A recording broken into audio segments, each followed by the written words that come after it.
এবার ডাক দিয়ে কই, ও আল্লাহর ওলি গো, ও আল্লাহর ওলি, আপনার কাছে একটা কাজের জন্য এসেছি। আবার ডাক দেখো কিসের জন্য এসেছেন? আমাদের এলাকায় একটা মেয়ে টাকার বিনিময়ে দেহ ব্যবসা করে গো, ওই মেয়েটাকে ভালো করতে হবে। এবার ডাক দেখো কত টাকা প্রতি রাইতে পাই। এবার ডাক দেখো প্রতি রাত্রে মনে হয় 40 দিরহাম বা 30 দিরহাম পাই। এবার বাইজিদ মুস্তামি ডাক দিয়া কয়, আপনারা 40 দিরহাম আমার মিল করে দিতে পারবেন না? এবার ডাক দেখো আমরা দিতে পারবো।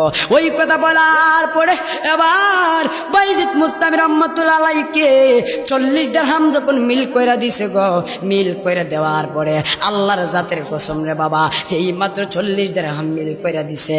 এবার ওই বাইজিদ মুস্তামি ওই যে বুকের আকা তুলিতে যাই নামাজটা লইয়া এমন ভাবে মেয়েটার দিকে মার গিবে নামাজের পরে গেছে।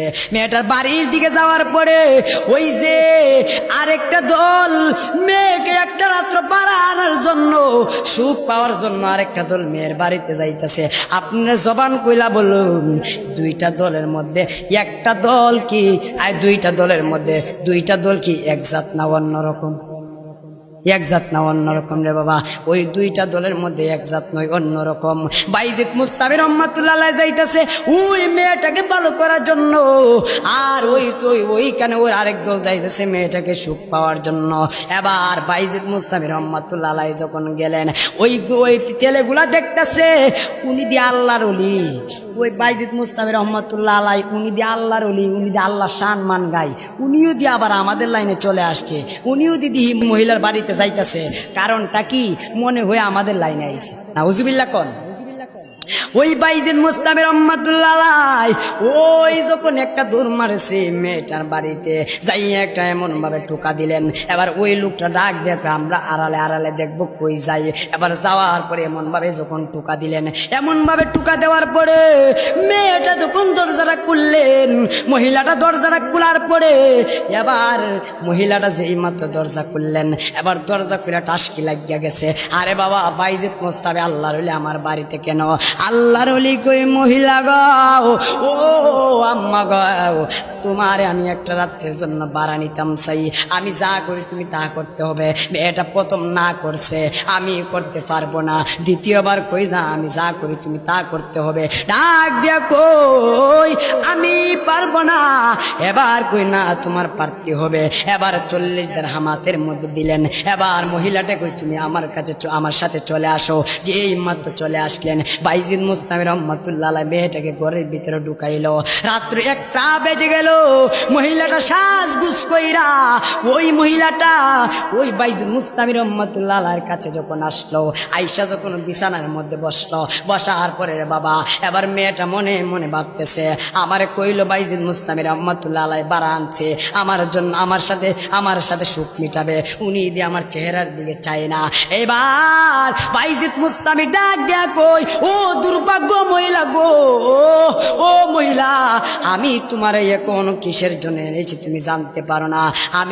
তুমি দিয়ে একজন দুর্ভাগ্য মহিলা গো। হে মহিলা, আমি তোমারে কেল্লে জানছি জানুনি, তোমার আমি বলছি যা করবা, আমি যা কইব তুমি তা করবা। হে আমি যা আপনি যা কইবেন আমি তা করবো। এই কথা বলার পরে ওই যে বাইজিদ মুস্তামি রহমাতুল্লাহ আলাইহি ডাক দেখো তুমি উজি কইরা আসো। এইবার ডাক দেখো আমি উজি তো পারি না। এবার ডাক দেখো উজি কইরা আসো। কই আমি তো উজি করতে পারি না। কই যেভাবে পারো এইভাবে উজি কইরা আসো। এবার উজি বানাইলেন। এবার ডাক দেখো নমাজের মুসল্লি বিছাও। এবার নমাজের মুসল্লি বিছাইবে। ডাক দেখো আমি তো নমাজের মুসল্লি বিছাইতে পারি নাই। বাইজিদ মুস্তামি ডাক দেখো আমি যা কইছি তুমি তো বলছো তা করবা। হে আমি তা করবো। বলে তুমি যাই নামাজটা বিছাও। যেই মাত্র যাই নামাজটা বিছাইছে, বিছানোর পরে রাব্বা এবার ডাক দিয়া কই তুমি আমার সাথে নমাজের মধ্যে দাঁড়াইবা। এবার নমাজের মধ্যে দাঁড়াইছে। কই আমি তো নমাজ পড়তে পারি না। কই নমাজের মধ্যে দাঁড়াও। যেই মাত্র নমাজের মধ্যে দাঁড়াইছে, বাইজিদ মুস্তামি আল্লাহর কাছে কই আল্লাহ গো, ও আল্লাহ, ও দয়ার আল্লাহ গো, ও মায়ের আল্লাহ, ওই মহিলাদের ভিতরে, ওই মহিলাটার ভিতরে এমন প্রেম ঢুকায়া দেও, এমন এলমে প্রেম ঢুকায়া দেও, এমন মারিফতের প্রেম ঢুকায়া দেও, তরিকতের প্রেম ঢুকায়া দেও, শরীয়তের প্রেম ঢুকায়া দেও। আল্লাহ এই মহিলার ভিতরে এমন এমন প্রেম ঢুকায়া দিছে গো, ওই মহিলাটা ডাক দেখো বাইজিদ মুস্তাফিরে জীবনে যেটা করেছি সব ভুল গেছি, আজকে আমি আমার আল্লাহর প্রেমে ফানা ফিল্লা হয়ে গেছি। আমার আল্লাহর ওলিরা দেখে কি দেখে না বলুন? আমার আল্লাহর ওলিরা সব দেখে। অনেকে কয় আল্লাহর ওলিরা মারা গেছে, নো, ইম্পসিবল। আল্লাহর ওলিরা কখনো মরে না, আল্লাহর ওলিরা জিন্দা আছে এবং আল্লাহর ওলিরা জিন্দা শাহিদ আছে। এই বাইজিদ মুস্তাফি রহমাতুল্লাহ আলাইহি কত বড় আল্লাহর ওলি। উনিরে বলছিল বাইজিদ আমার জন্য একটা গ্লাস পানি নিয়ে আসো না। বাইজিদ মুস্তাফিকে যখন পানি দিল, বাইজিদ মুস্তাফি কি করলো, পানি যখন আনতে গেছে আয়েশা থেকে পানি লয়া বাইজিদ মুস্তাফির আম্মা ঘুমায়া রইছে, শুয়া রইছে। এই শুয়া রইছের পরে শুয়া যখন রইছে বাইজিদ মুস্তাফি আম্মারে ডাকে নাই, না ডাইকা বাইজিদ মুস্তাফি কই আমি আমার আম্মারে ডাক দিতাম না, যদি আমার আম্মার ঘুমে কষ্ট হই বাইজিদ মুস্তাফির আম্মারে না ডাইকা বাইজিদ মুস্তাফি রহমাতুল্লাহ আলাইহি সারা রাত্র পানি নিয়ে দাঁড়াইয়া রইছে। সকালবেলা ঘুমতে উঠছে, ঘুমতে উঠার পরে এবার দেখতেছে জাদুমণি পানি লইয়া দাঁড়াইয়া রইছে। এবার বাইজিদ মুস্তাফির আম্মা ডাক দেখো, এ বাইজিদ তুমি এখনো পানি লইয়া দাঁড়াইয়া রইছো? জি আম্মা, আমি আপনার ডাকি নাই। কেন? আপনি ঘুমে ডিস্টার্ব হবে। এবার আল্লাহর কাছে আত্মুল্লাহ কয়, আল্লাহ গো আমার বাইজিদকে তুমি আল্লাহর ওলি বানায় দাও। আমার আল্লাহ এই বাইজিদ মুস্তাফিকে আল্লাহর ওলি বানায় দিছে। আল্লাহ যেন আমাদেরকে আল্লাহর ওলি হিসাবে কবুল করে। সকলে বলি আমিন।